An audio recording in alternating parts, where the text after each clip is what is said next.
so we have to correct this. Although it's really in the middle, so there is something wrong, but what is built environment, no, it's not this one. There is one which is dedicated to the digitalization of the construction sector, which is digital built environment. But more importantly, let me skip to the next one, please. Okay, one moment. More importantly, we're really at the heart of a real network in Europe, and we have, of course, many connections with other associations. We have also connection indeed with many DGs at the European Commission. So, of course, DG Energy, DG Grow, but also DG, for instance, with various agencies. We are also acting in the strategic energy technology plan of the European Commission, and in particular the IWG5, which is the working group implementation working group dedicated to energy efficiency in buildings. And we are responsible, and that's of course a way for me to introduce you now, the B4P program partnership.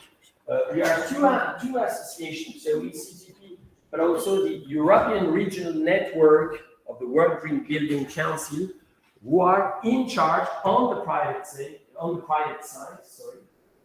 of the Built4People co-program partnership. So, what is this Built4People? So the camera is here, right? Yeah. So it's not very easy to. Perfect. Here, if you come here, you can see both. Okay. Okay, great. So I'm not moving anymore. Anyway, so so what is Built4People? Very, very quickly. In 2008, after the crisis, the European Commission wanted to really kick off again the industrialization in Europe. And at that time, they were thinking about two main industrial sectors, the manufacturing sectors, and there was a PPP which was called Factories of the Future, and green cars. But we convened the European Commission about the importance of the construction sector. So indeed, at that time, there was a first public-private partnership, which started indeed in 2010 up to 2020. In preparation of the Horizon Europe Framework Program, we have worked out with the European Commission a new partnership, which is broadening the scope in some way of, which was broadening the scope of the ECTP. So it's all about, indeed, talking about climate neutrality, energy efficiency, of course, still energy efficiency, but decarbonization, circular economy, reuse, recycle, and all those aspects as far as the construction sector is concerned.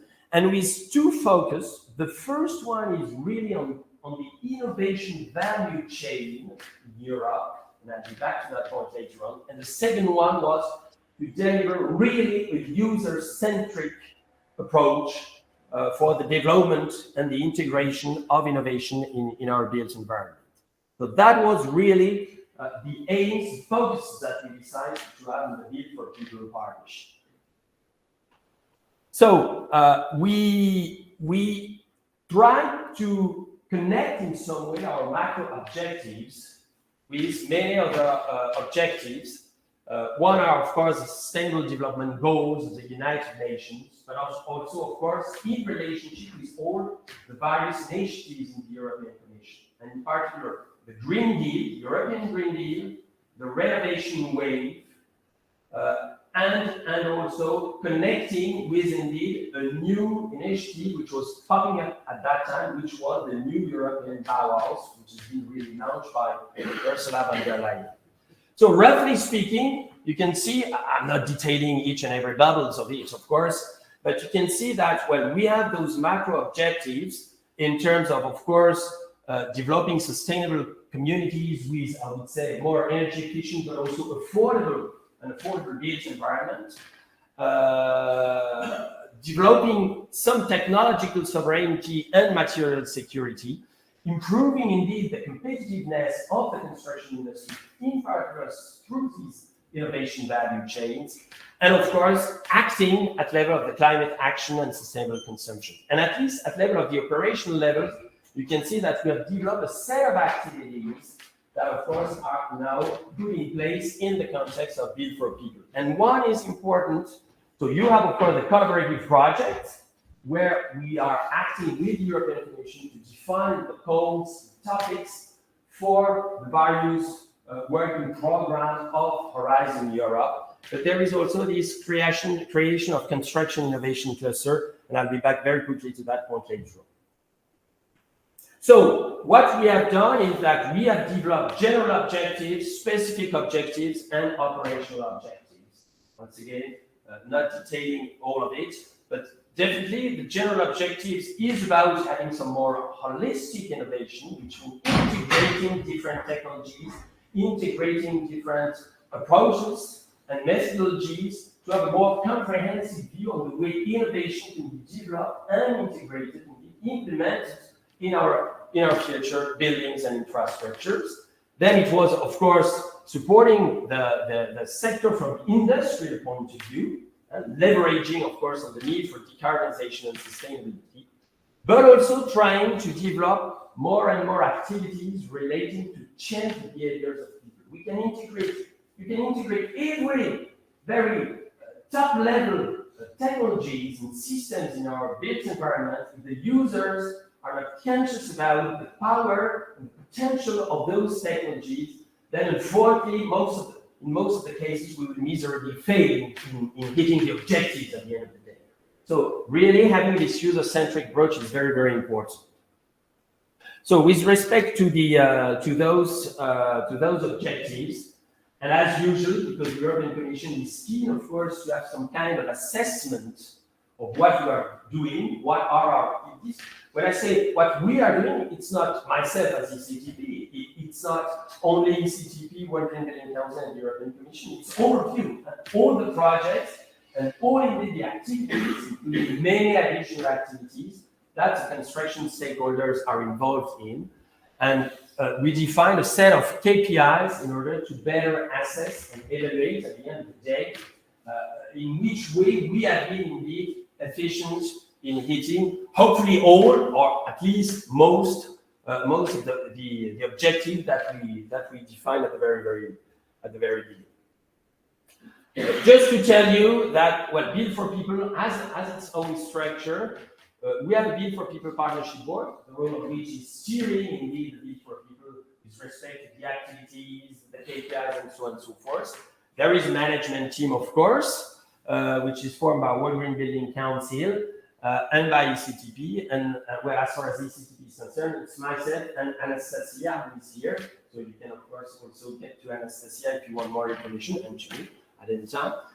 Importantly, there is a Built4People Stakeholders Forum, and for this one, it's totally free. You don't have to be ECTP members or to be members of the network of green building councils in Europe. You just drop an email to us.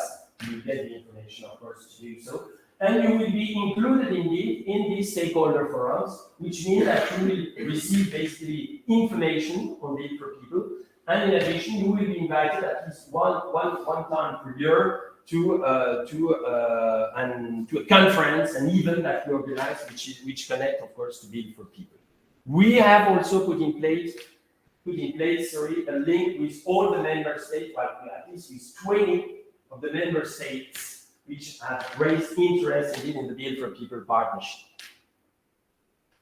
So, as I mentioned to you, one of the objectives of Built4People is trying to nurture and demonstrate to the European Commission that the construction sector, there is now no question about the capacity of the construction sector to be quite innovative. And if you refer, for instance, to the public-private partnership, we have managed over H2020 more than 450 innovative assets. Should it be software? Should it be, of course, new materials? Should it be new companies, new systems, new methodologies? More than 450, only in the context of the EB.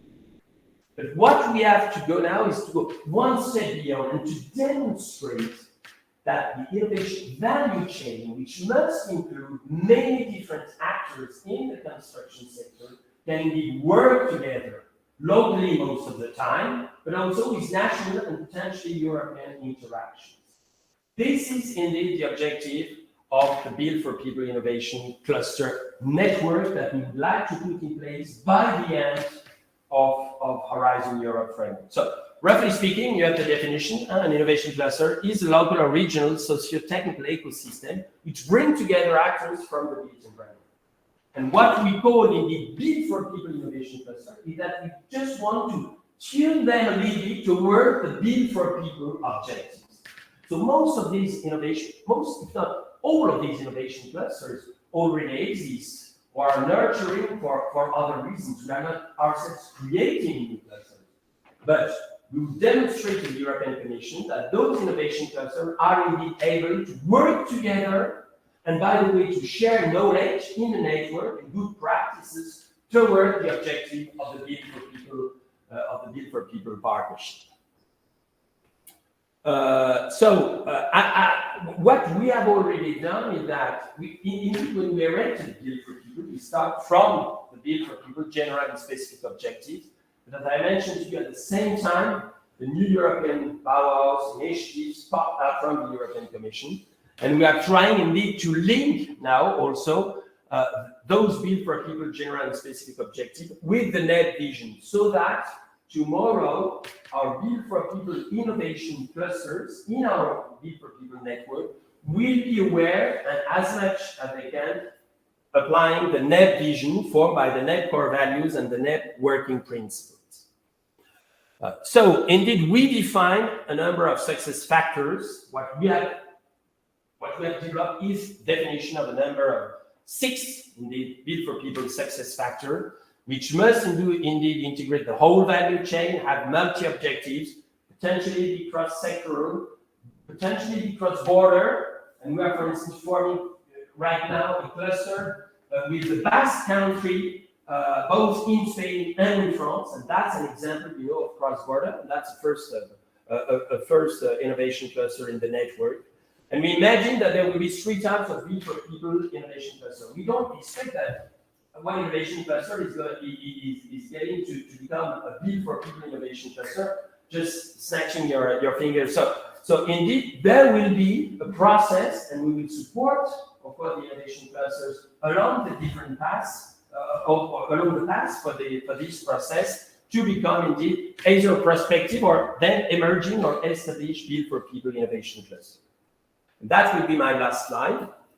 So what we have done, and this is in the context of the NEB project that has been introduced already by Karine, what we have done is that we have established altogether a Built4People innovation charter, which integrates the elements that will allow indeed the innovation cluster to sign in some way kind of declaration and commitment to try to act towards becoming a Built4People innovation cluster according to part, ideally all, but at least part of the Built4People success factor that we have identified. So just as a very quick conclusion, to inform that now that this charter is done, it has been agreed by the European Commission, it will be endorsed by the Built4People Steering Committee or Partnership by the end of this month, by the end of June. And from that will be the base, of course, of a public campaign that we're going to raise very soon meaning probably in September, to start, of course, launching a call for expression of interest of innovation clusters throughout Europe to become Built4People innovation cluster and to integrate the network. So that's, I guess, conclude my presentation. So you just have here the roadmap that we have in mind. So in the context of the NEB project, we hope to have 5-6 innovation clusters already.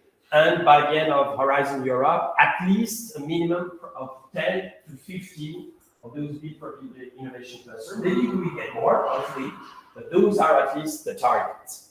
So if you want to get more information, you can just get in touch either with Anastasia, myself, or people from the WorldGBC Community. I thought there was information about indeed the website and our email addresses, but you will receive in all cases this information later. Thank you very much for your attention, and shall would you have any question? We can talk probably at the coffee break, I guess. If not, those ladies are going to kill me. So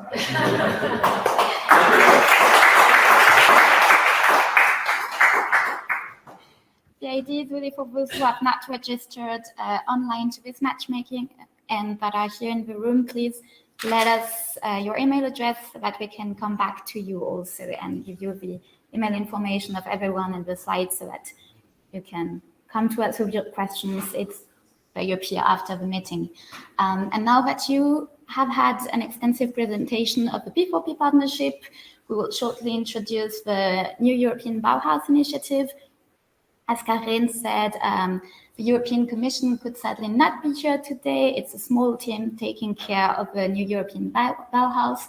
So they sent us some slides that I will try to introduce to you. So for those of you who do not know what the new European Bauhaus is, it is a creative and interdisciplinary initiative that should connect the new European Green Deal to the living spaces and experiences. So the new European Bauhaus has three main principles that you see here on the picture: sustainable, and now it's not together and beautiful. This has slightly been changed. This is inclusive instead of together, and aesthetic or enriching instead of beautiful. But the idea stays the same. And yeah, so the new European Bauhaus is supposed to be a bridge between science, technology, arts, and culture to really integrate the citizens into the built environment. It has been designed in 2020, launched in 2021, and it's mostly managed by the European Commission, a small team at the GRC. But as you will see, there are a lot of opportunities for everyone to take part in the initiative and participate and create the new European Bauhaus in local ecosystems. And you will also have concrete presentation of our guests today and hosts. So why do we need the new European Bauhaus? It's, as I said, to bring the green transition closer to the citizens. It's really this idea that you will see in all of the new European Bauhaus funding opportunities. There is a big importance to co-creation and including citizens into your activities, which is something that we all struggle with because it's always difficult to get to know the citizens and include them in research projects. And how does the European Commission deliver the new European Bauhaus? They do it through several activities. Of course, they finance testing and demonstration sites. For example, they integrate the new European Bauhaus, as we will see, in a lot of funding programs and funding opportunities from different European programs, including Horizon Europe. They created prizes where entrepreneurs and startups can apply to showcase their innovations that are connected to the NEB initiatives and principles. And they, of course, communicate extensively, including towards the citizens, and they notably organize a festival. The next one will take place in February 2024, so next year. But everyone can participate to this festival, and you can just apply on the New European Bauhaus website, apply for a project to present during this festival, and the call for project is opened until September 2023. So if you're interested in having projects showcased during the New European Bauhaus Festival, you can already apply. And so who's behind the NEB? Besides the European Commission, you have 600 plus partners. So the partners are non-for-profit organizations. The universities can be partners, the ECTP can be partners, the World Green Building Council is partner, everyone that is interested in being a local initiative of the new European Bauhaus. If you are a for-profit organization, you can be a friend of the new European Bauhaus. And then, of course, we have a prize finalists, the national contact points that we have in each European countries, and the beneficiaries of the dedicated NEB calls. So all of these persons are forming a big family and can use the dedicated New European Bauhaus platform, which allows people to once again showcase their projects and connect with other persons that are interested in the New European Bauhaus. So it is also a way, if you're interested in the New European Bauhaus, to connect with other companies and match with them.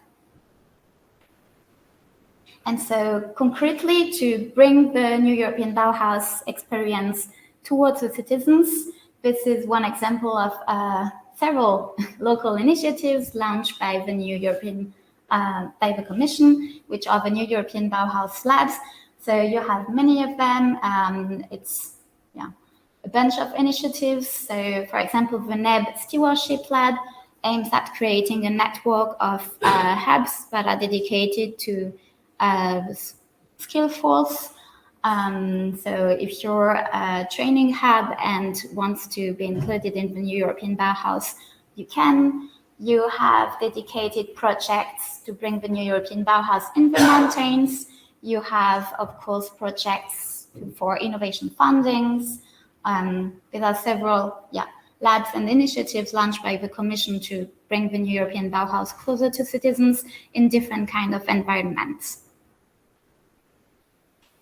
And so you've seen that this session is organized by the Nebula project. So who are we? So Nebula has been founded last year. We started the project in October 2022, and we are a European CSA, so Coordinated and Support Action. And our objective is to be a bridge between the B4P partnership on the one hand and the New European Bauhaus on the second hand.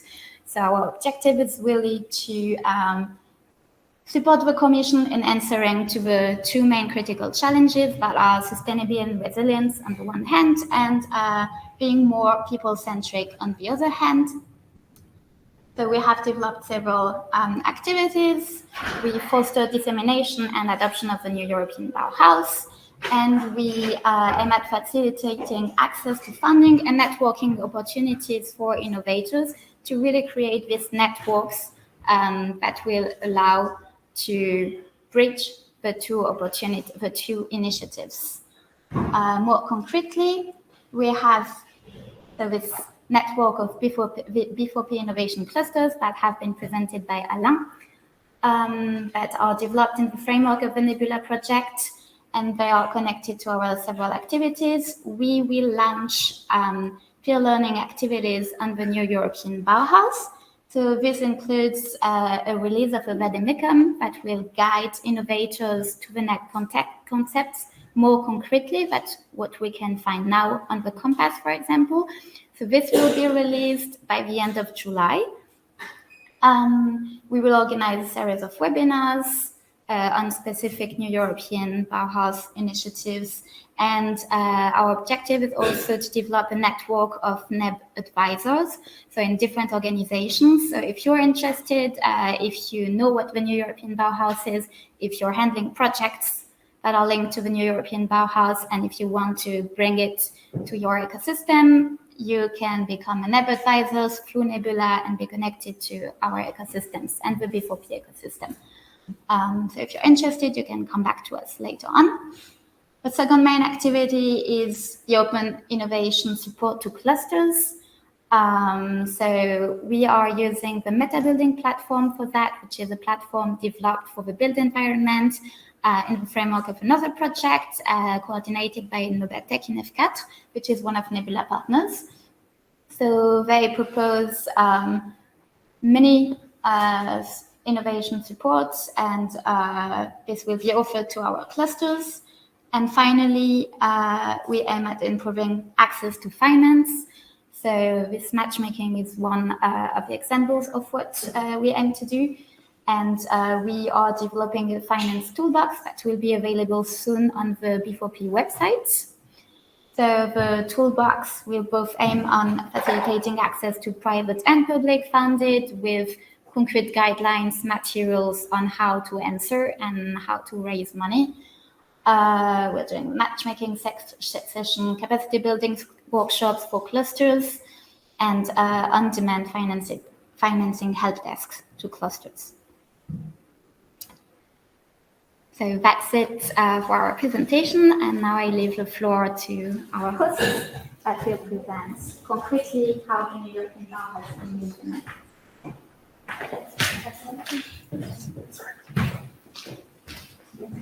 You just have to scroll down the slides.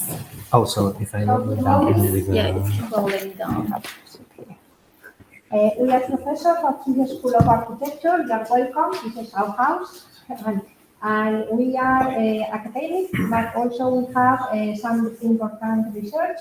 And we are from different departments. And we are going to show you briefly some initiatives with the new European Bauhaus and the Ministry of Transport, Mobility and Urban Agenda that we are trying to explain to our students in graduate and undergraduate classes, so to deliver them and to join to all these new initiatives that the School of Architecture has to join. So thank you. We will start with the new Bauhaus. Nicolas? Thank you very much. Thank you, Julia, for inviting us to this event. We're really glad to be here accompanying our colleagues there. My colleague Rodrigo de la O and me, Nicolas Marinet, we are both professors here in the Edson School of Architecture in the Department of Architectural Composition. And we have been working for some time now together with the new European Bauhaus in coordinating a series of lines of work, which is what we are here to tell you today. How it works is that the new European Bauhaus designates a kind of national contact point in each country. In this case, the national contact point is within a ministry, the Ministry of Transport, Mobility and Urban Agenda. And specifically, the contact point is what is called a general directorate. It's the General Directorate of Urban Agenda and Architecture, which is directed, coordinated by an architect from this school, Iñaki Carnicero, very close to us. And this General Directorate has reached an agreement with us, the Edson School of Architecture, to collaborate in the dissemination of the NEB, in involving other institutions in participating, and so on. What we have done so far is we have created a web page. You have the link there if you want to check it. It's also responsive to smartphones. And what we wanted to do is through a very dynamic design to disseminate what the NEB means, the nature of our collaboration with the NEB, the nature of the Ministry's collaboration with the NEB, and all the institutions that participate in it. And also we wanted to keep very actualized newsfeed on what the NEB does and what it promotes. So if professionals, schools of architecture, schools of design, or institutions want to be up to date with the NEB, they can just check within this website or with our social media. And we are almost every day putting something into the web. Also, we have kept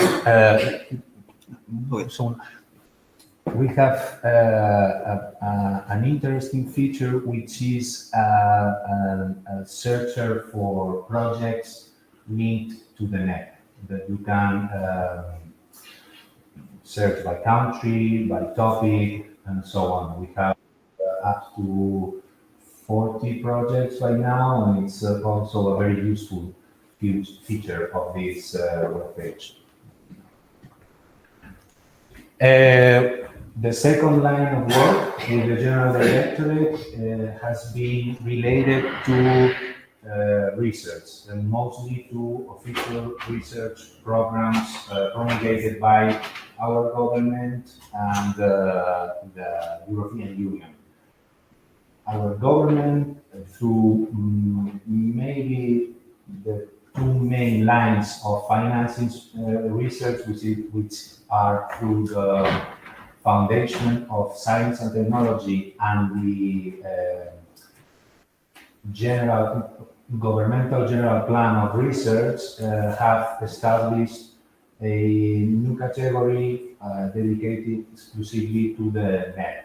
And so here in the School of Architecture and through our research group, which is called the Cultural Landscape Research Group, we are collaborating with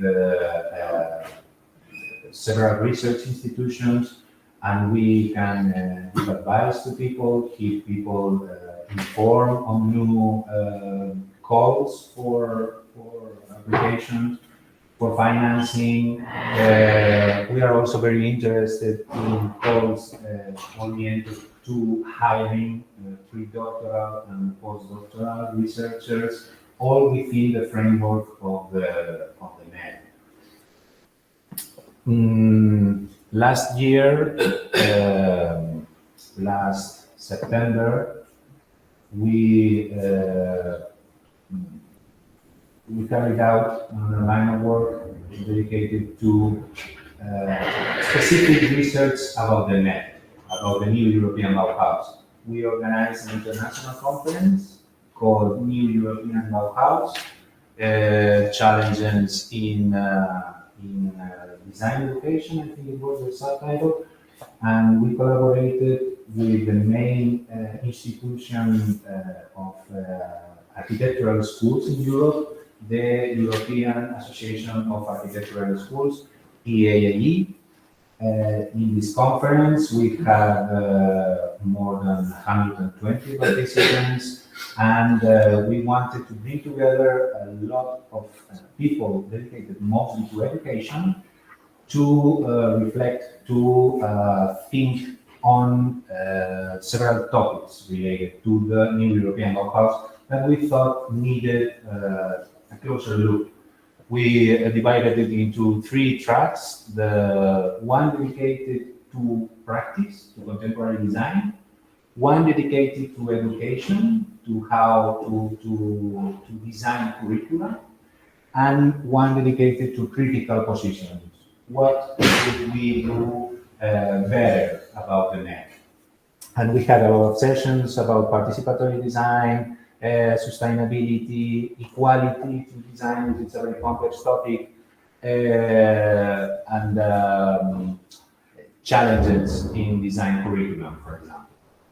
We had, as I said, more than 100. You have, oh,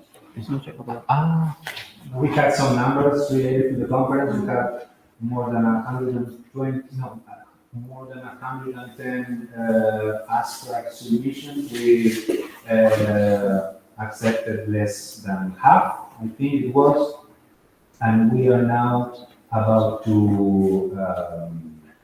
present the book of proceedings that we have done along with Springer Nature, which is a very prestigious publishing company, and Springer didn't want to make proceedings per se. They wanted more to understand this book as a reflection of all the schools of architecture in Europe about the NEB.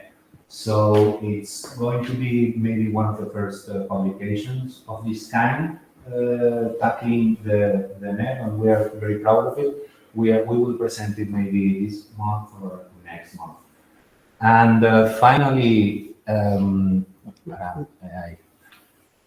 our last line of work has been the dissemination to the general public, to specialists, and to other schools of architecture. We have done, we have collaborated with the NEB in their call for awards, which they give annually to different projects that tackle sustainability, aesthetics, and inclusion. We have participated in exhibitions and some public events. You've seen here a picture in an event in Brussels this year. And we are right now collaborating with the Biennale di Venezia in the Spanish pavilion. And we will do in November a round table, some workshops, a couple of exhibitions in Venice, and you are all invited, of course. And that's all we wanted to tell you. Thank you very much again for the invitation. And if you have any questions, please let us know.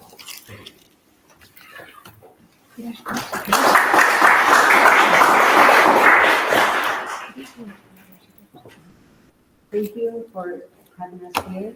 Esther Guedas and myself, or especially Esther, is the head of the Sustainable Office at the ETSAM. The ETSAM, as you know, is a public school. It's the largest architecture school in Spain. It has 4,000 students, over 4,000 students, and we are 450 teachers in the school. So it's very important for us to transmit the message of the New European Bauhaus, as well as sustainable practices and the European Agenda 2030 to our students. And that's a little bit what we're going to present right now. Okay, so we have this contact with the Ministry of Transport, Sustainability and Urban Agenda. And now I am going to talk to you a little about our office, which is called Oficina de Agenda Urbana y Sostenibilidad.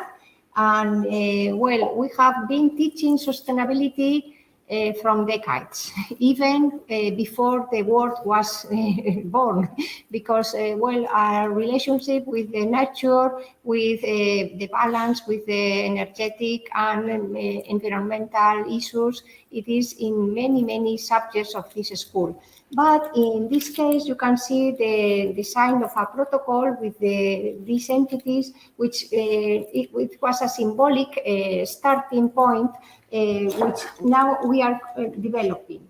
The ministry has a Spanish urban agenda, which you can see here. You, of course, will, sorry, this one.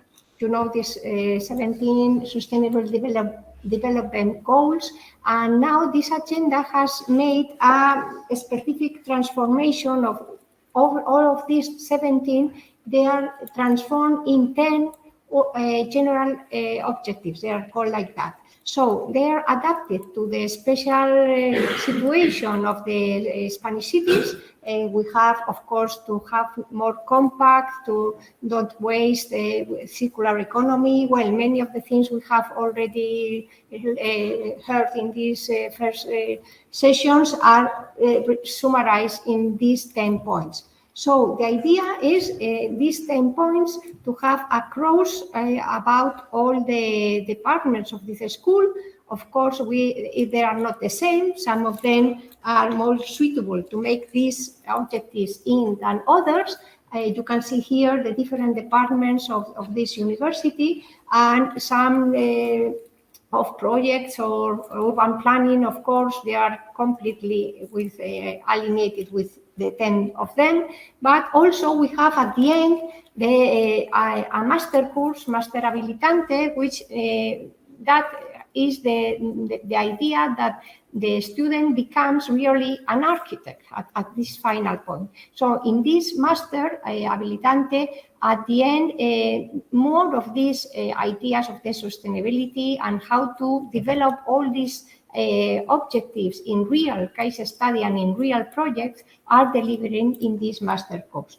So what we do is to cross all the subjects, even topic by topic, with all these 10 strategies, general strategies, and on the lessons, on the practical works, on the workshops, on all the activities that the students do in this school, they are aligned with this urban agenda, Spanish urban agenda. So that is what we are trying to do, and well, I think it is not only in the graduate, but also in the postgraduate and the PhD. I think we have much to do, and much to collaborate also with this important network you are representing. Thank you very much.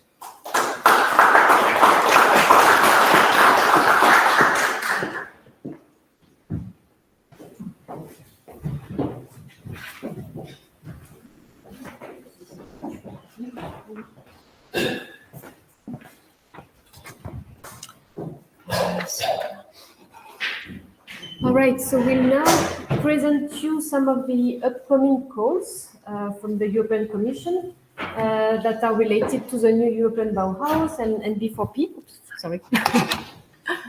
There are too many laptops on this on this table. All right. As you may know, there are a huge panel of funding instruments from the European Commission, but we have just focused on Horizon Europe, where the NEB calls are hosted. And we have identified 3 calls that are related to B4P and the new European Bauhaus, and that will be coming later this year. So we will now present them to you. So we'll just focus on these 3 ones. Sorry if we use some European jargon. I hope you will be able to follow.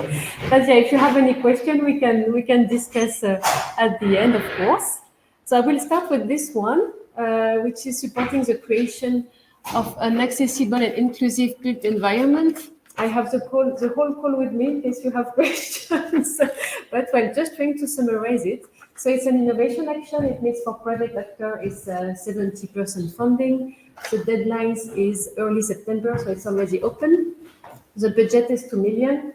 And since it's an innovation action, you have to target solutions that have a technological readiness level of 6 to 8 at the end of the project. So it means something which is close to a commercial stage. The main focus of this call is the built environment that is open to the public. So in there, they include buildings, multimodal hubs, public spaces, infrastructure that are really open to the public. And the idea, as the objective, as the title clearly indicates it, is to make it more accessible and more inclusive. So what's the scope of the call? They are asking a proposal to first improve the accessibility of buildings at all stages of design. So the design should really be user-centered.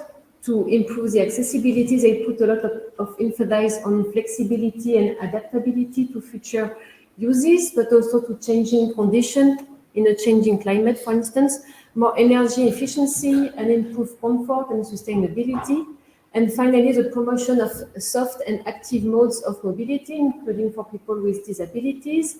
Bicycle, including cargo bicycles, are mentioned several times, so it's rather uncommon to see that in European calls. It's nice to see, because I have a bicycle myself, so always pleased to see that. And at least 2 demonstrators needs to be developed. Just a quick overview of the success ingredients. So demonstration, as I just said, at least 2 demonstrations are needed in public spaces, and the building should be already in the design or construction process at the moment of the project. So your project cannot be too exploratory. It already has to be rather mature. It's, however, a small budget. It's 2 million, so you won't be able to cover the demonstration costs themselves. It's really the design aspect that will be covered. And social science and humanities experts have to be involved. Finally, there are some specific activities that has to be included. You have to demonstrate that you will have strong links with the new European Bauhaus community, that you will use digital tools as distinctive elements in the design to improve accessibility, adaptability, flexibility. Also pay attention with to people with disabilities, and finally new job opportunities have to be created. And I think that was all for this call in a nutshell, but again we can have a more precise look at the end in case you have questions. So next is this call on cluster number 6, biodiversity. I may just introduce myself. My name is Mohaddesa Makhabifad. I'm from Artem Solution, a partner at Nebula project. So in this second call, which the topic is demonstrating the potential of nature-based and the NEB to contribute to sustainable, inclusive and resilient living spaces and communities. The main objective is to analyze the potential between these nature-based solutions in the context of New European Bauhaus Initiative and to demonstrate how to link these two approaches, avoid any trade-offs, and enhance synergies and complementaries through local demonstration. It's an innovation action type call. The deadline is, it's a two-stage call. So you can see February 24 and September 24, and the call is open from October 23. In terms of budget, it's 5 million per project, and the TRL is not specified. Nature-based solutions and the NEB. The scope of call, enhance ecosystem services through nature-based solutions and the new European Bauhaus solutions. So basically the link between the two, explore the possible role of nature-based solutions in increasing built cultural heritage, resilience to climate change and natural disasters, reducing any risks of communities' exposure to climate-related risks and social tensions, develop place-based, nature-based solutions with a strong citizen engagement and develop transdisciplinary collaborations between the two, and application in innovative configurations such as in protected areas, ecotourism, sites, transport infrastructure, educational and cultural buildings, by contributing to urban regeneration, tourism opportunities, green job creation, social inclusion, and health and well-being. So you can see it's very broad. In terms of success ingredients, for the demonstrations, we have found solutions that can apply to urban, pre-urban, so outskirts of the urban context, and rural areas, and apply the solutions on existing buildings, including cultural heritage. For the competencies, effective contribution to social scientists and humanities disciplines required, the involvement of disciplines such as psychology, behavioral science, economics, geography, anthropology, sociology, architecture, arts, cultural heritage. Design is considered essential and needed, and activities to be included. Connect with local communities, educational institutions, research centers, professional organizations or museums, so the bit on cultural heritage, and other cultural organizations supporting challenge-based and experiential nature-based solutions with real-life NEB applications, and promoting public debate and a change of behavior in the society. So this was it for the second call. Again, we can discuss it later. I give the floor to Julie for the third one. Now we have a third call that's also a total New European Bauhaus call. So it's an innovative solutions for greener and fairer ways of life through arts and culture, architecture, and design for all. It's also an innovation action. The deadline is set in February next year, and the budget is of 5 million euros per project. So the main objective of this call is to demonstrate strategic investments in the cultural and creative industries and cultural heritage in the spirit of a new European Bauhaus. So what does this mean? More concretely, we have to identify and analyze the challenges and resources of targeted spaces, because we need to have 5 demonstrators, as we will see before, and propose sets of strategies and methodologies to address the challenges spotted and develop these different demonstrators. So the idea is to include the 3 principles of the new European Bauhaus in existing cultural heritage monuments, and including the cultural and creative industries. So we have to co-create with citizens, as we said at the beginning. This is a must in all of the NEB calls. and there's also strong interdisciplinary activities that needs to be integrated. So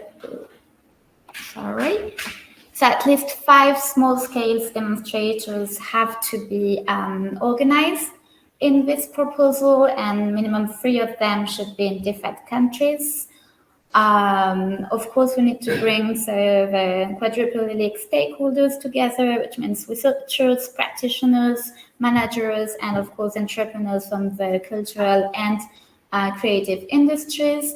So cultural and creative industries here means everyone from fashion, design, crafts, arts at large, everyone that will really be able to give a new sense to existing buildings. Of course, so the use of renewable materials and circular economy will be highlighted. The idea is to create also synergies between craft activities or craftsmanship and more modern industrial techniques.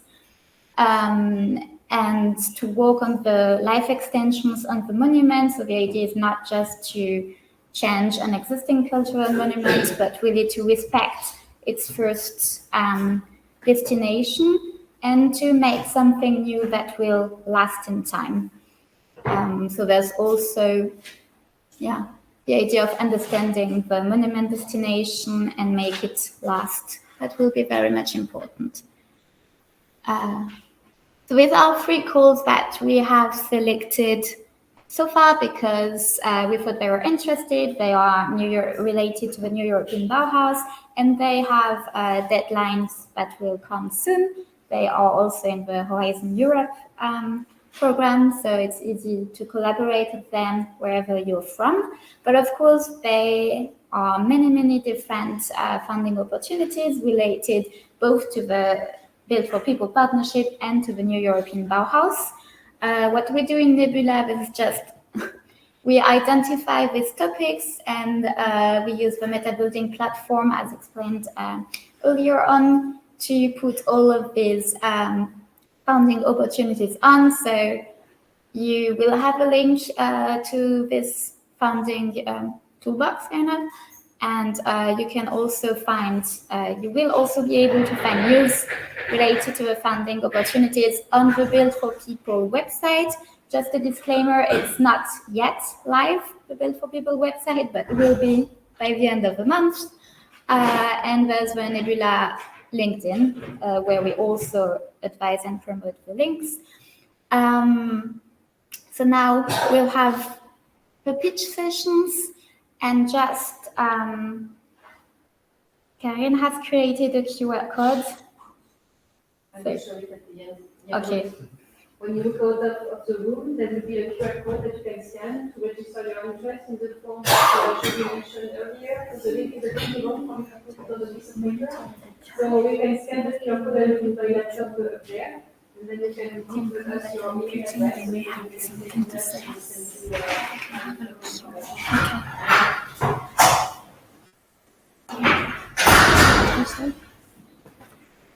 Okay, so next is Built4People Stakeholders Pitching Session, partner profiles highlighting NEB-related skills, which will hopefully lead to a discussion and we see maybe identify proposal concepts. It's a 40-minute slot.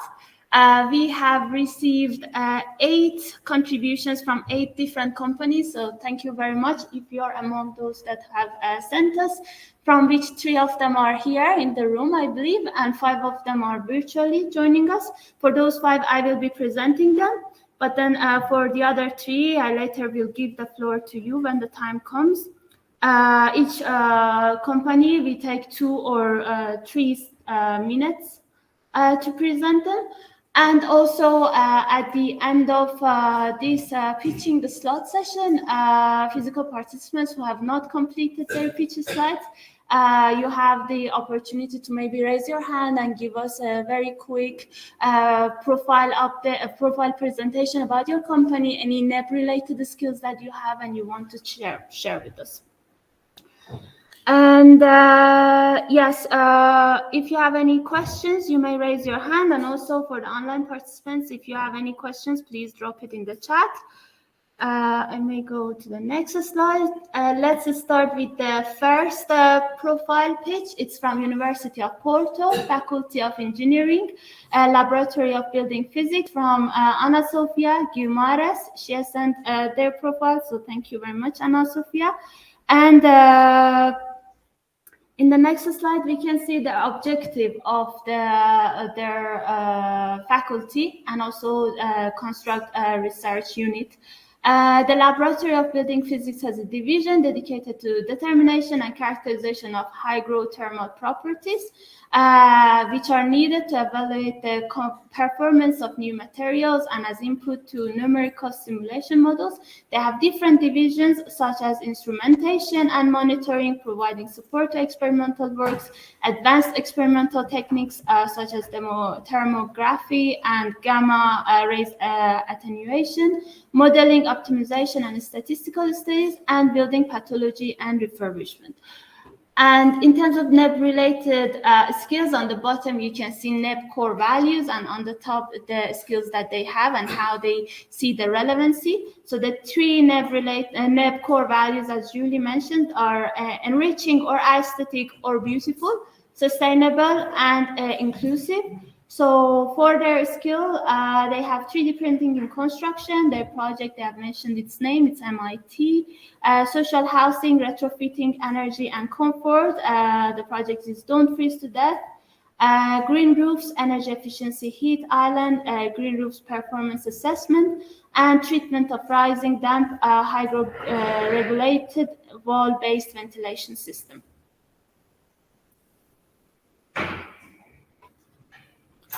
If you would like to get in touch with the University of Porto, Faculty de Ingeniería and the Construct, you can contact Ana Sofia herself, and you can see the details of their faculty and their channels.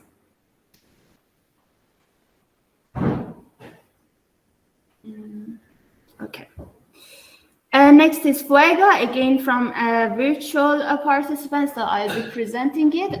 João Domingues has sent us their presentation. Thank you very much. Innovation and new program manager he is. And here, in terms of objective, you can see support knowledge and technology transfer from Galician universities to industry and society. So on the top right, you can see their network, and on the below right, you can see their projects, Interreg, Horizon Europe, H2020, and Erasmus. And for the services and products, interdisciplinary, high impact RD&I, research development and innovation capabilities, access to pilots, authorities, and industries. And for NEB-related skills, we have nature-based solutions in a built environment, multi-stakeholder engagement, co-creation and participatory processes, social sciences and humanities, perception and acceptability, heritage architecture, and engineering. Again, if you want to get in touch with Fuego and João Domingues himself, you can see the contact details and also their website. Next is Universidad de Murcia. I believe Adelaida herself, yes, she's here. If you'd like to come here, perhaps, and give a quick profile pitch. Okay, so good morning. Thank you for letting me be here. I'm Adelaida Parreño, and I'm going to represent University of Murcia, more specifically the Smart Energy Research. Okay. Thank you. Our main objective is to drive innovation and also to improve quality life of the people, changing the roles of building. So our roles of building and the role of the traditional consumers, always taking into account the energy grid. Our main fields are basically smart buildings, smart cities, energy flexibility, and relevant flexibility solutions. And the most recent field is the energy communities.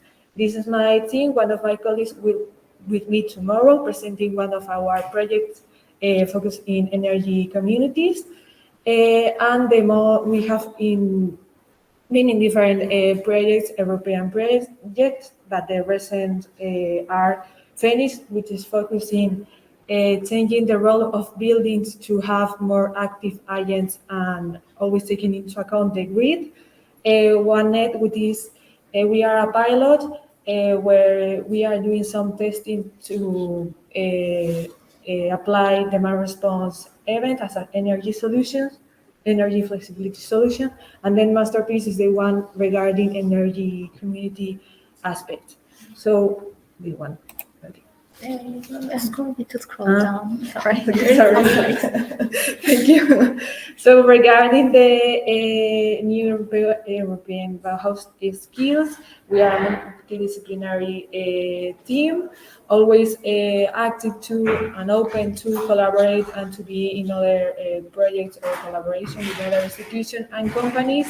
We are in the field of smart energy solution, applying ICT solutions, as we work in the faculty of computer science field, and we are always getting new knowledge and new, being on one step farther in the innovation. That's it. Thank you. Thank you very much. And if you would like to get in touch with Adelaida, here is her contact. Next is Neto Innovation. Thank you very much, Stephanie Limage and her colleague to send us with your profile page.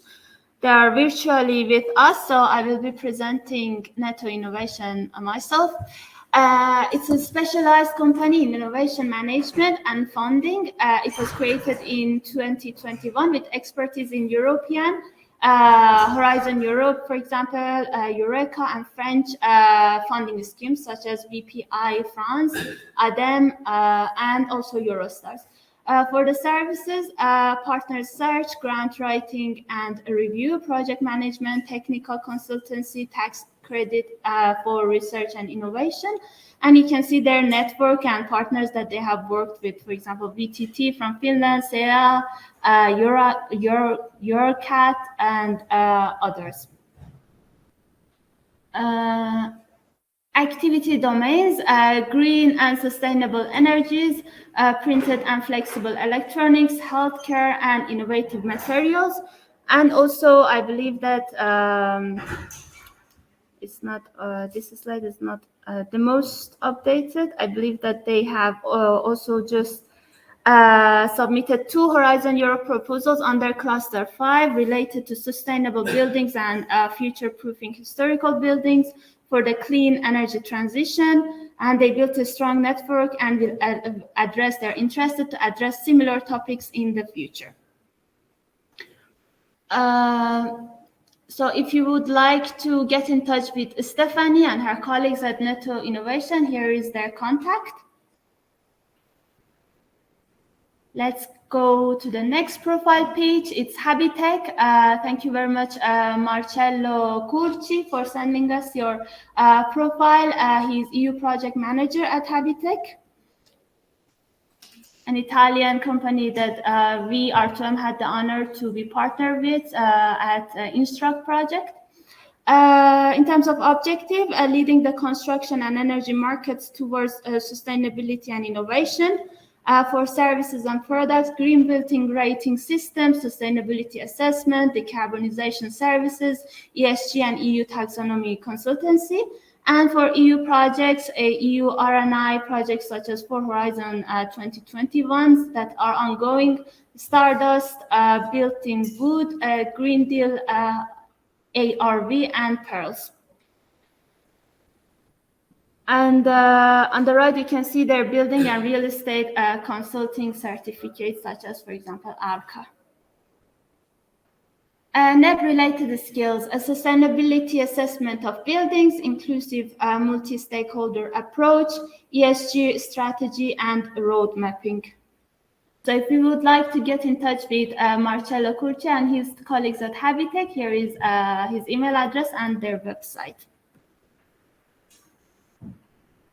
Next is ASM, Research Solutions Strategy. I welcome Agnieszka Mikołajczyk to give us a presentation. Thank you, Monty. It's nice to be here. Cooperating on the new projects. My name is Agnieszka Mikołajczyk, and I work for ASM Market Research and Analysis Center in Poland. We have the official status of research center, scientific research center in Poland, given by the government. And how do I change? You scroll one bit low. Okay, and our objective is to support actually EU research projects in embedding SSH aspects, as now it's very important part of EU projects. So we are focusing on that part in our activities in each project.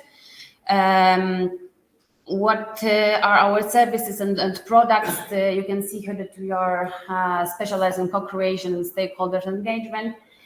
We also conduct Libby clubs and coordinating it from the basis to the end. So preparing the methodology, we are controlling the KPIs and so on. We are also focused on social economic impact analysis, user-centric design, user needs, motivations.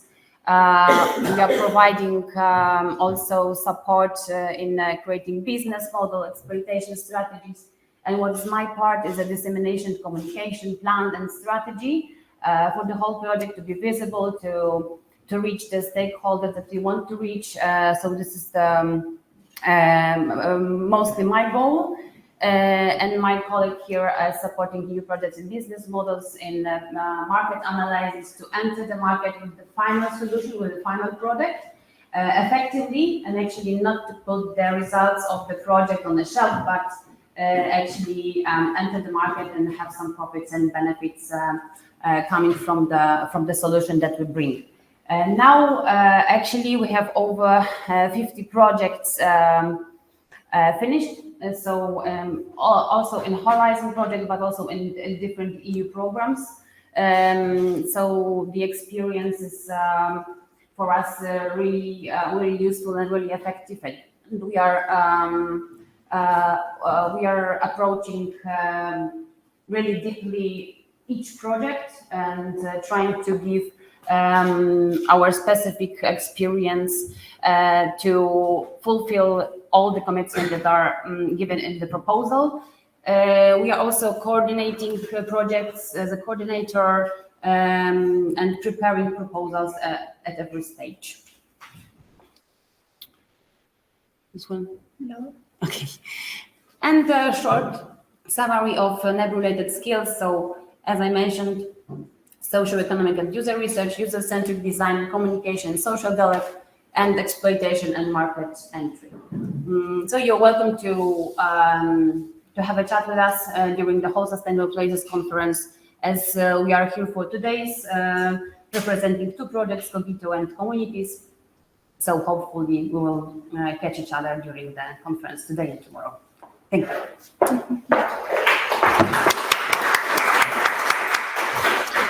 Thank you very much, Agnieszka. I may add that from our time, we had the honor to be partners at Instruct project, where ASM was coordinating, and also a Smart Built for EU.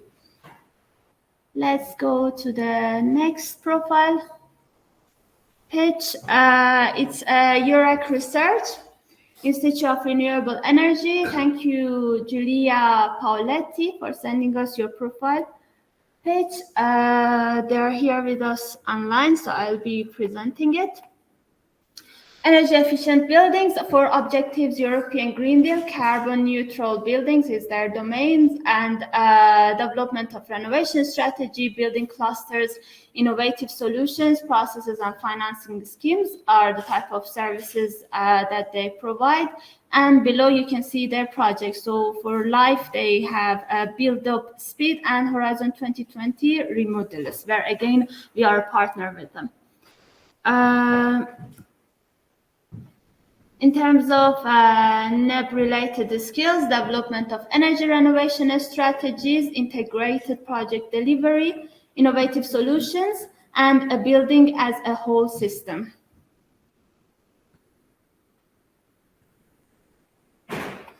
So if you'd like to get in touch with Julia and her colleague at URAC Research, here is their contact. Let's go back. Okay.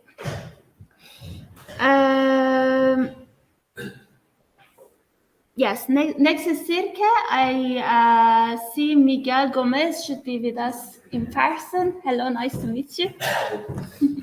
Nice to meet you. I give the floor to you. Thanks. So, hello, my name is Miguel Gomez. I'm from CIRSE. It's an innovation center focused on energy consumption and research.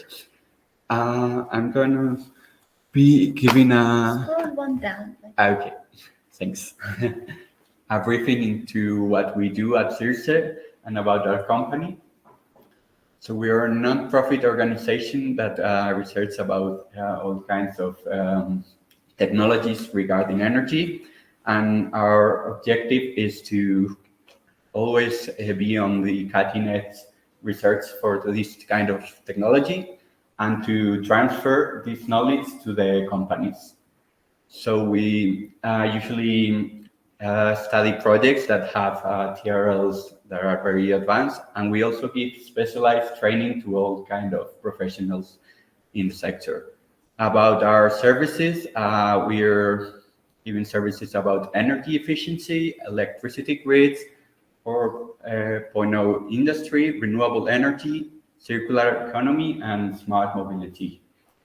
And we are in charge and we participate in many different kind of projects regarding European projects. I have to mention Horizon 2020 and Horizon Europe, but we also participate in private sector projects and also national projects such as Retos, etc.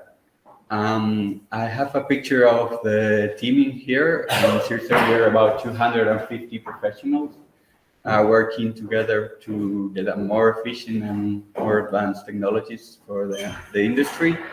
And what we also focus is having the right team and the right people to develop these technologies. About the NEB related skills, I have summarized here the ones that are more focused to my team. We are specialized in environmental impact assessment, both of buildings and industry. We also do energy efficiency audits for as well both industry and buildings. We participate in several projects regarding building deep renovation. Some of them will be presented in here during the Sustainable Places conferences, such as Chronicle and also InCube. And we are starting to develop also projects about energy communities, which is a very interesting topic as well. This is all for my part. This is the general contact. Sorry about the mouse. For CIRSE, but if anyone wants to contact me directly about projects regarding buildings and sustainability, we can have a chat after the workshop, and I'll be happy to help. Thank you very much. Thank you.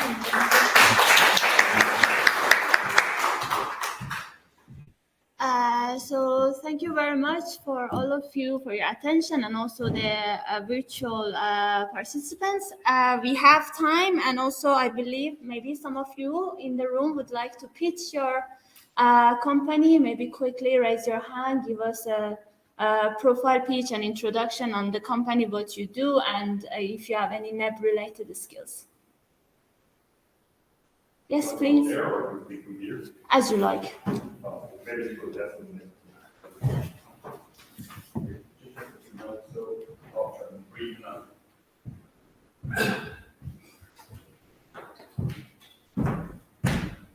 Hello. Hello. Hi, everybody.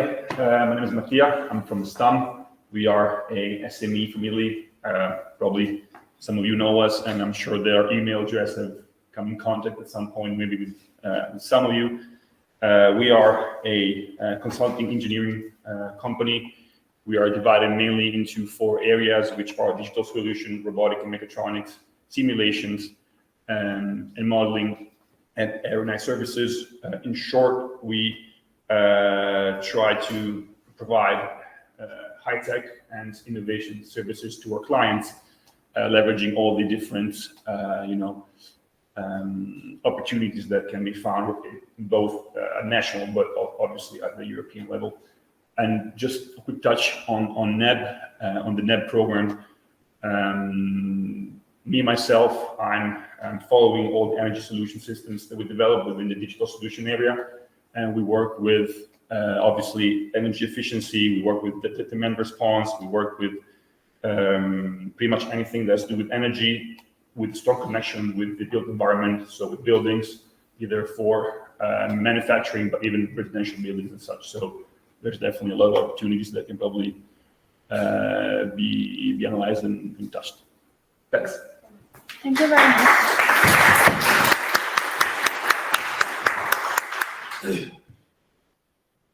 I don't know if anyone else would like to. Yes, please. Yes, please.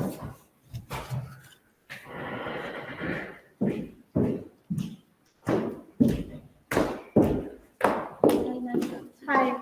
Hi to everybody. I'm Giorgia Spigliantini from Greener Consulting SPA. We are a large enterprise. We collaborated with several entities here today, and we will have the opportunity also to meet again in several workshops during this event. We are an engineering consulting company. Greener Group today is more than 500 people in 70 countries, so it's a large enterprise. We are very active in the European project sectors. At a company level, we now have more than 200 projects ongoing. And that's going down, let's say, to my group. I am currently leading a group dedicated to smart energy management and climate neutrality. And currently we have approximately 35 projects ongoing on related projects, related topics. And basically our aim is to connect the necessities and strategic assets of our technical units to the research and vice versa. So we work in the sector of energy communities. We are very interested into the climate neutrality, so finding mitigation strategies, but also simulating climate scenarios. We work in ESG, we work with the European taxonomy, so we have, let's say, several competencies that we can bring in this field. And we also coordinate a project that is one of the flagship in the new European Bauhaus, Eyes, Heart, Hands. We will present it this afternoon. And we also participate to other projects such as Chronicle, and we coordinate also another project that is H2020, but let's say setting the ground for these new schemes. It's called Rino, and we will present it this afternoon. So looking forward to further discussions. Thank you very much.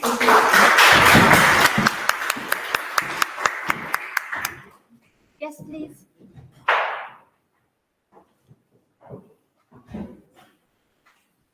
So hello, my name is Sebastian Bykuć. I come from Poland, actually. So I'm representing KEZO Research Center. We are a part of Institute of Fluid Flow Machinery, Polish Academy of Science.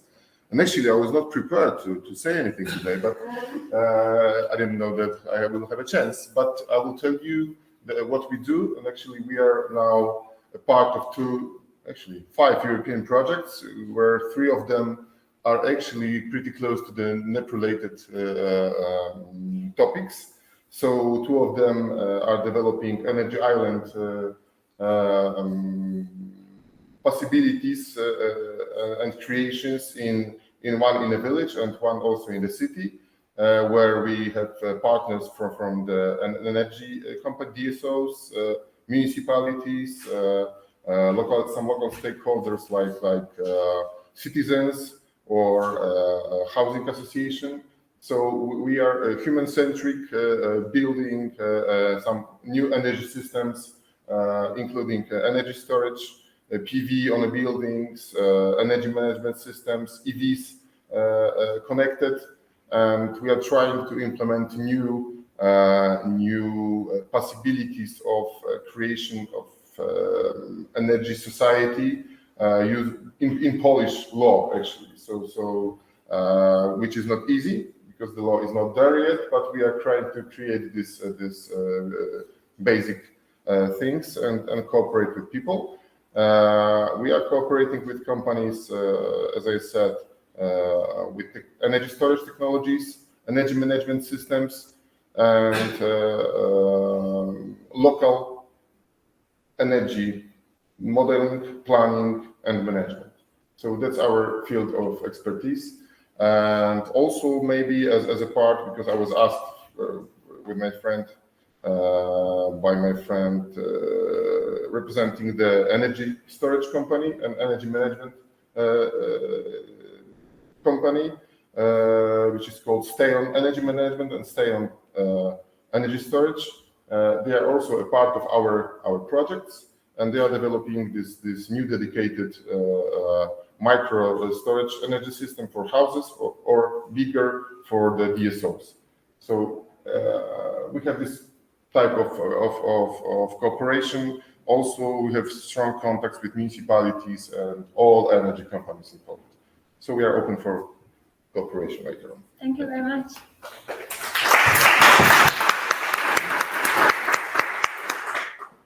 Yes, please.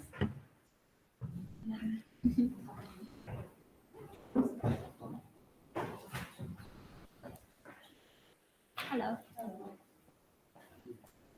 Hello, I'm Joanna. I'm representing CENTI from Portugal. We are a research center, and we work in new materials, nanomaterials, and functionalization. We also work in energy and energy management, and more other things that may not be so related with NEB project. So if you want to change context, we can talk a little bit more. Thank you very much.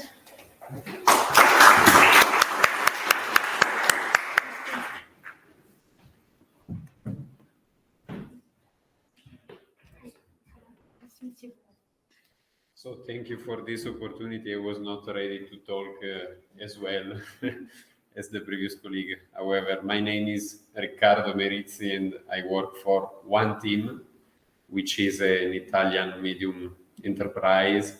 I think there are many partners here.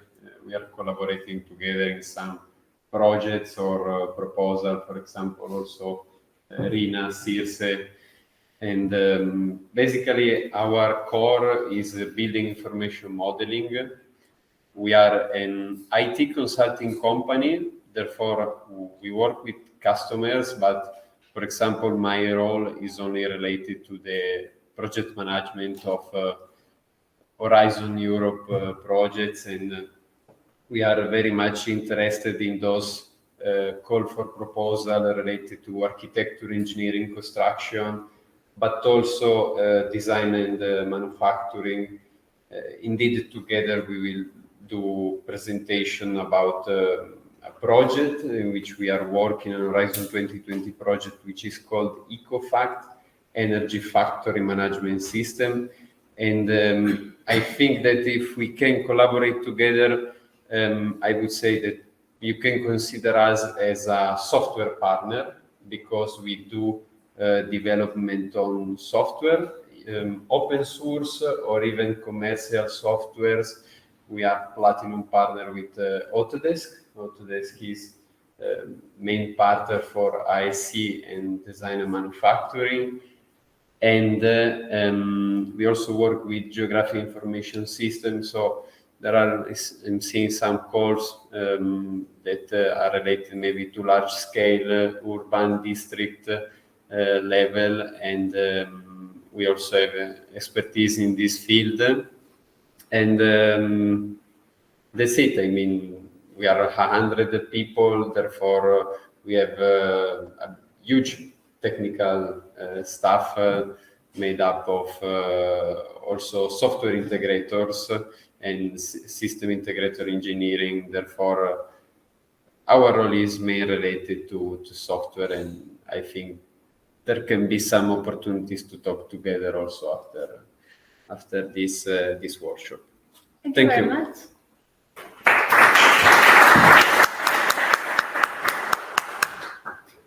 I see we still have 8 minutes, so if any other participant would like to present. If not, I propose we move to Q&A and also take a look at the chat.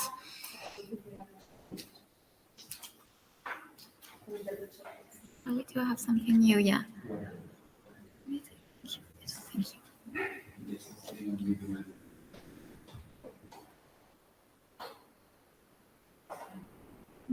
Oh, sorry. Well, if there are no questions online, I'm happy to start with the first question.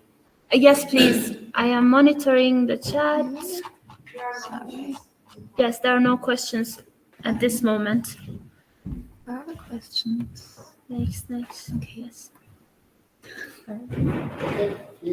Thanks for everyone that introduced themselves. It's so great to see everyone that comes before the event. It makes me out longer, you know? And it's so great to see everybody stand up and introduce the organization, even if they're not scheduled to do that. And what a nice thing. So thanks everyone for doing that.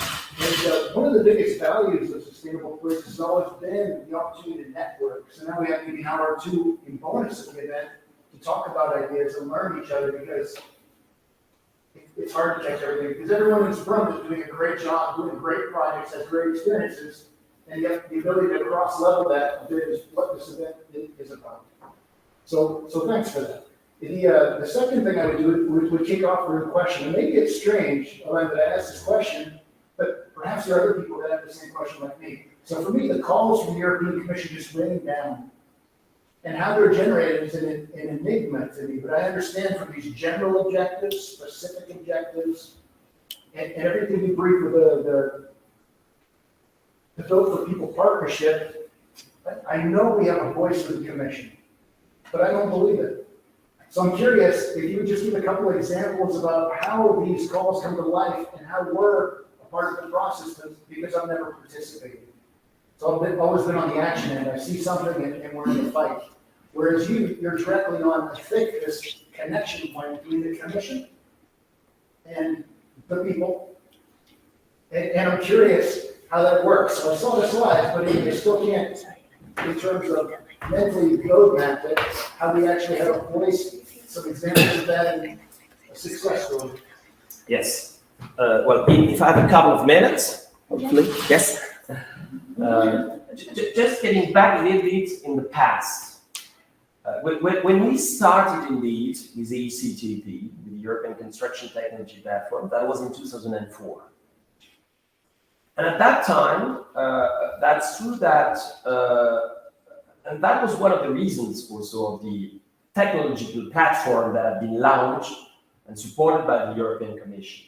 At a given point in time, I would say in the 90s or the 80s, they were used to write the code themselves. And they say, okay, at a given point in time, you should have us writing the codes. So with the European Technology Platform, and in part with construction, European Technology Platform, is the ECTP.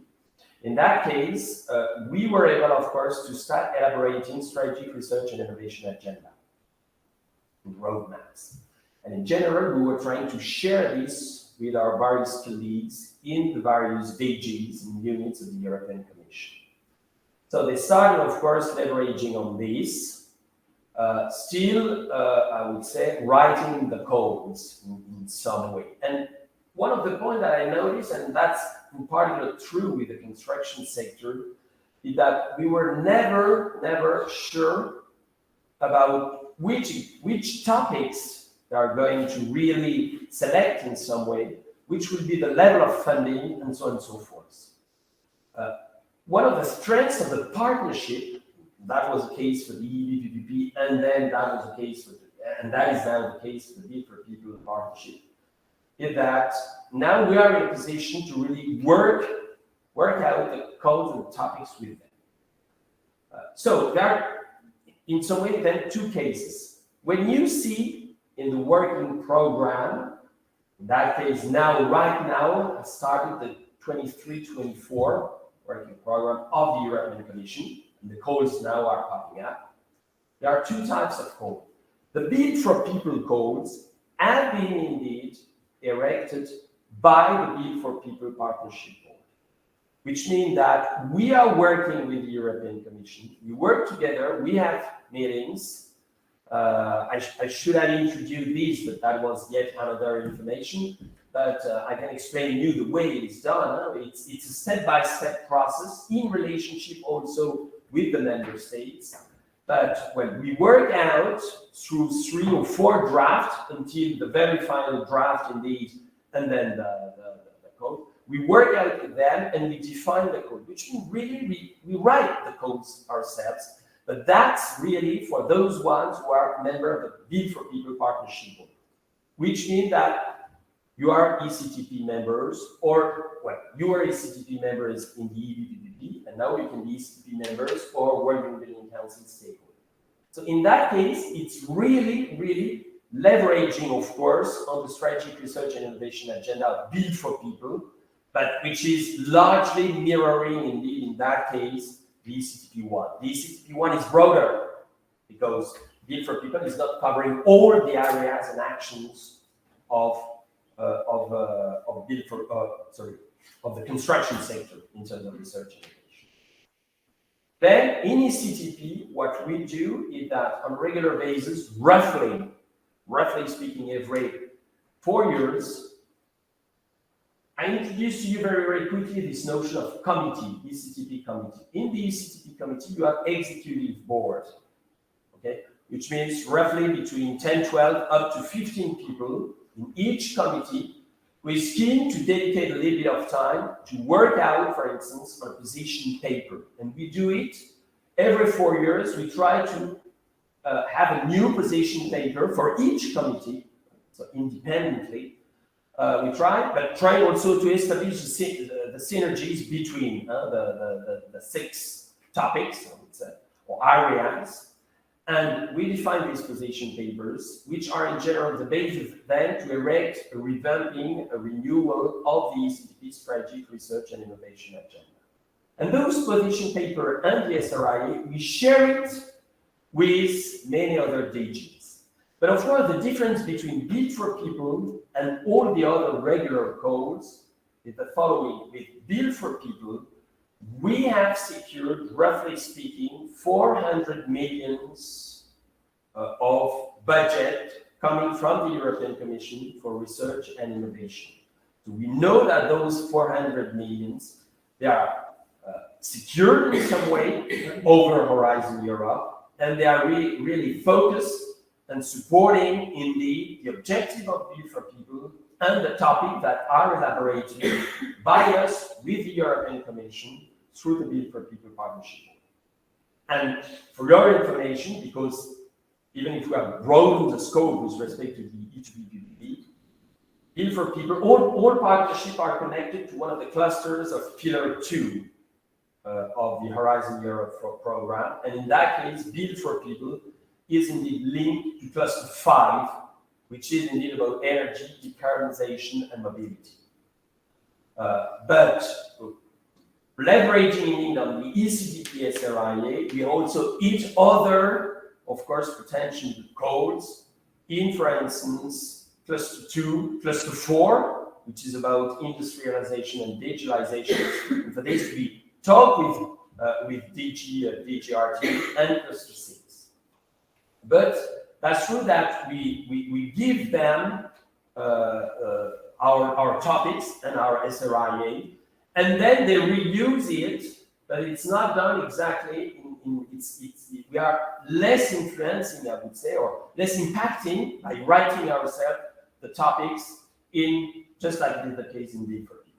So roughly speaking, what does that mean? That means that indeed, if you are in Built4People, associated to Built4People, you can at a given point in time be member of the Built4People Partnership Board and really influence, in that case, the writing itself of the codes. Or for the other, you can participate in the elaboration of our position paper or our strategic research and innovation agenda, push, of course, those topics who are of interest to you, integrate them in all the various topics and the overall roadmap that we try to define. And by the way, we are doing it right now, this year, and until the end of September, as I mentioned to you, revamping, we are really fine-tuning and moving on with respect to our former strategic research and innovation agenda. And you can, of course, participate in the elaboration of this strategic research agenda. This is information which is provided to different units and in different DGs, then later on, once the SRI is finished. This is the way we have started to structure it since the very beginning of the 2000 years, because before it was absolutely not the case. There were just to tell you, construction, indeed, in the 90s, when I started to work on this European project, construction indeed was directly related to integration in manufacturing, in DG research. And indeed, even at the very beginning, construction was not inside. And we started with the very first project, the name of which was Atlas, which really focused on the construction sector. So after some years of experience, we decided to have this approach through the ECTP and also through those public-private partnerships. Because, well, B4People is now called co-program partnership. Co-program because we are co-programming with the European Commission the various goals year after year through the working programs of Horizon.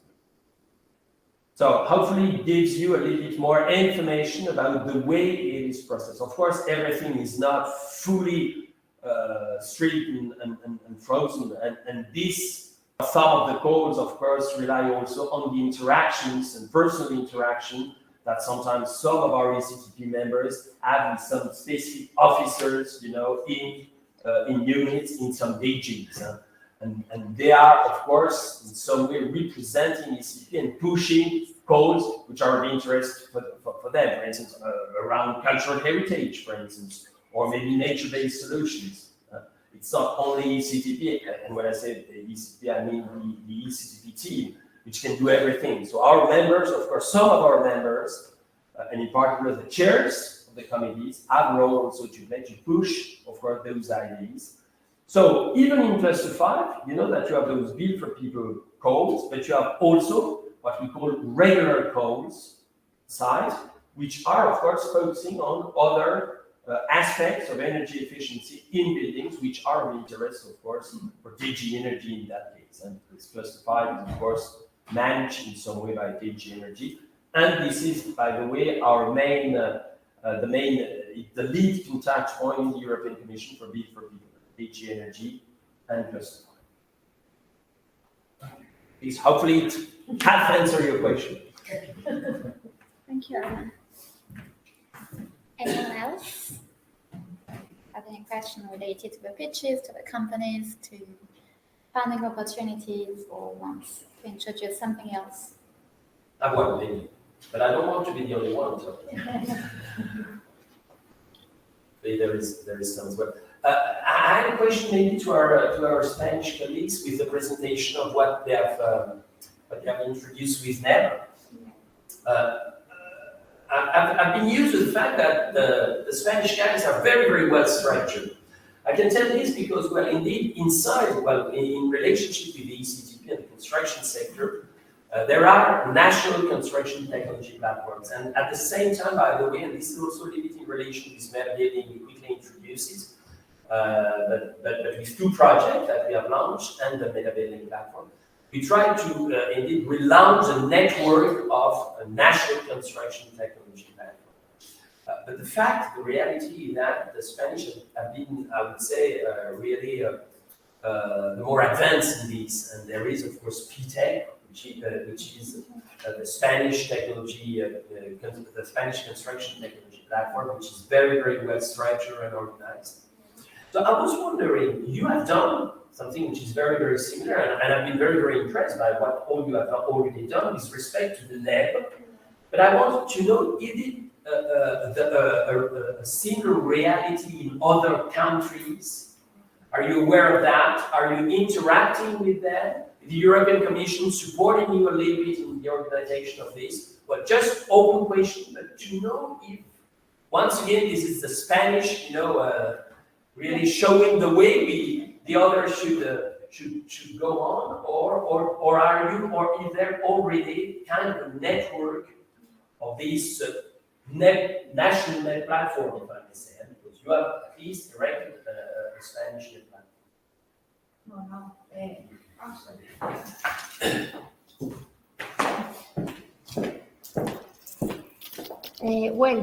Thank you for the positive vision. We are very optimistic. We are very hardworking. But we would like to have that network.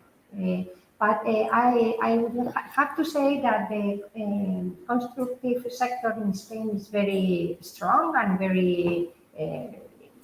I think here there is someone from that place. But I think all you have seen, it is because of this close relation with the Ministry of Transport and with the actual head of that sector. I don't know how it is, Dirección General Deputy or something like that, of the ministry, relationship with the new Bauhaus.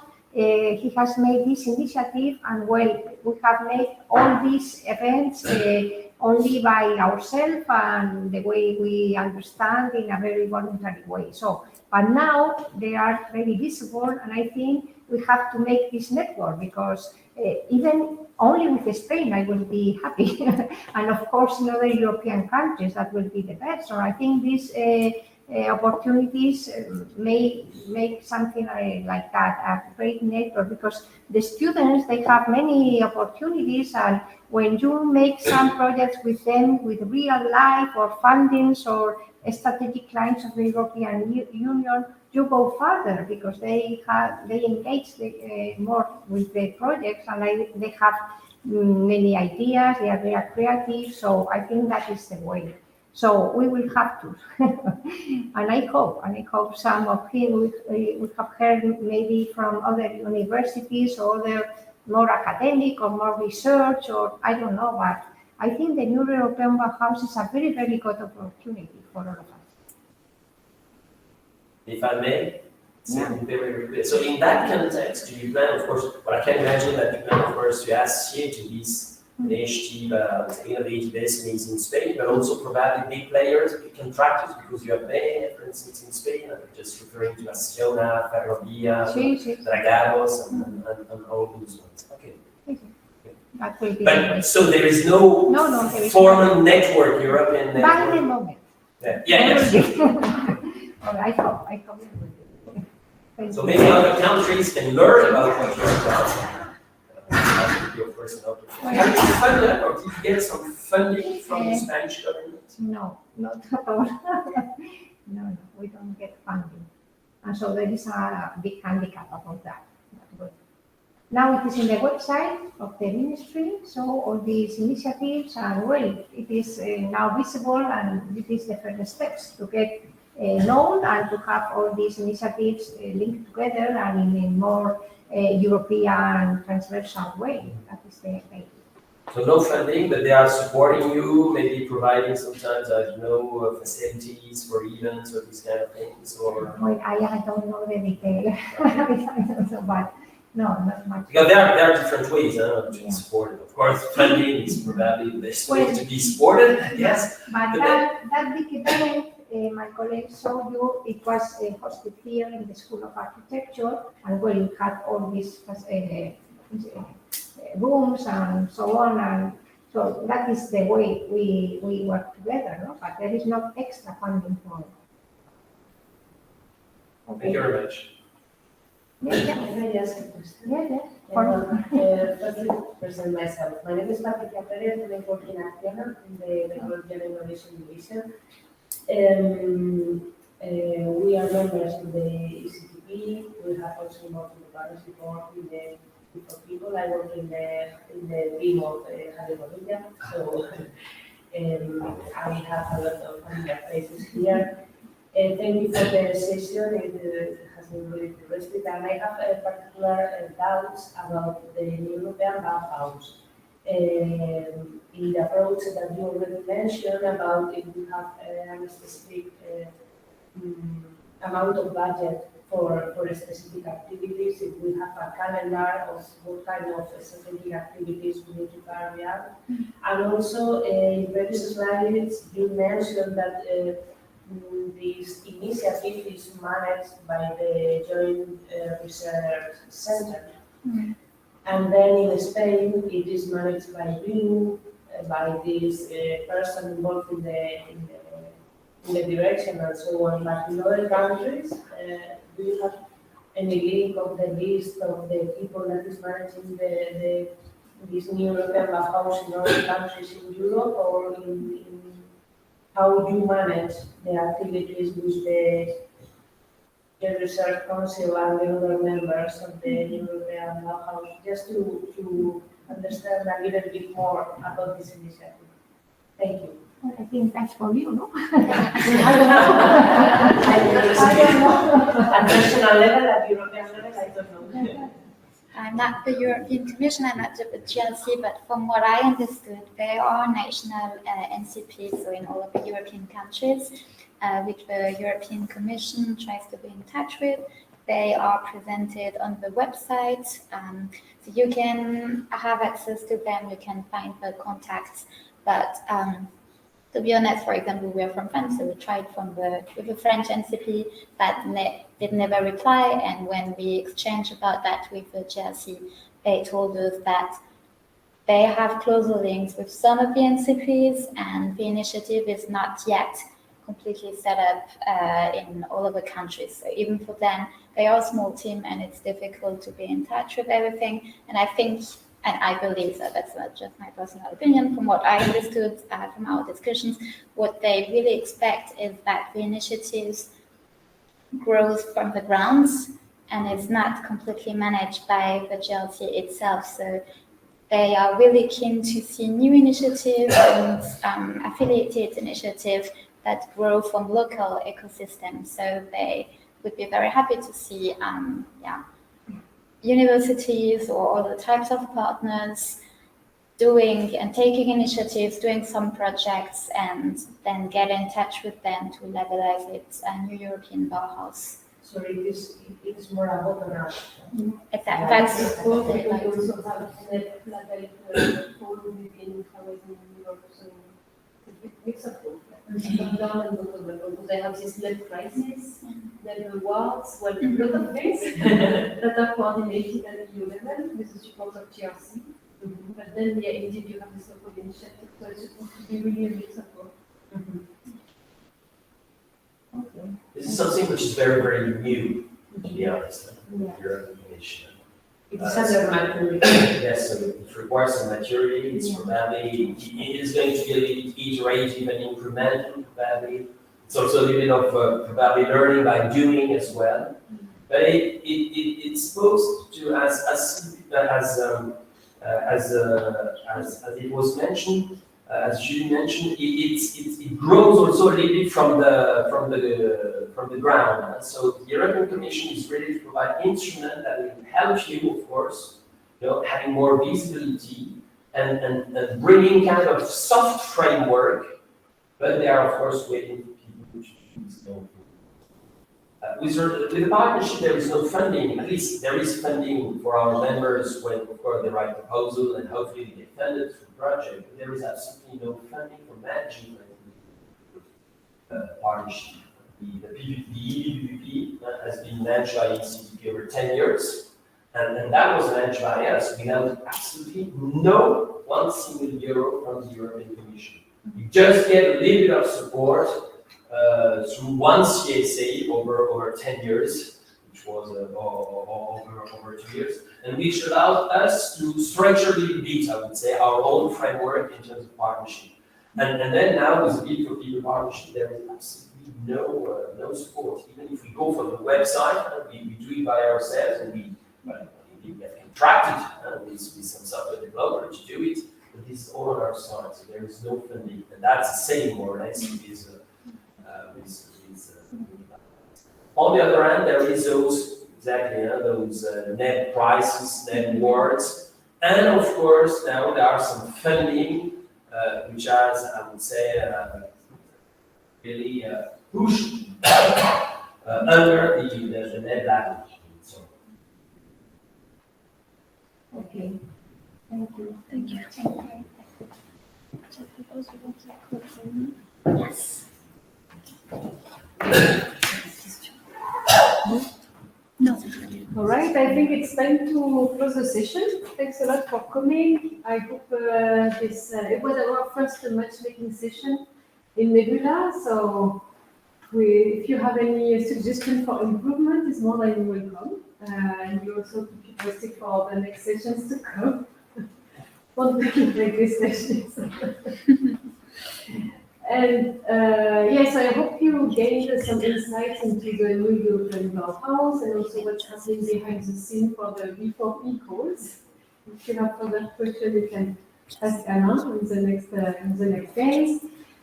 So I've put, as I mentioned before, a QR code on the laptop, which just went into hibernation, so I have to I have to wake it up, but you will get a QR code to go to the online form to give us your email address and also let us know if you want to be contacted later on by the project to get more, well, to get updates and also to share contact details with the other participants.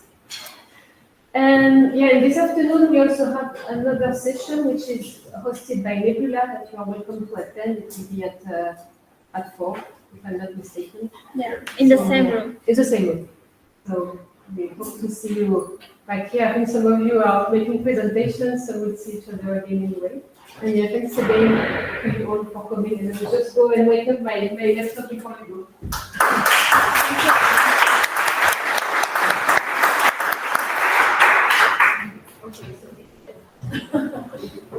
I definitely.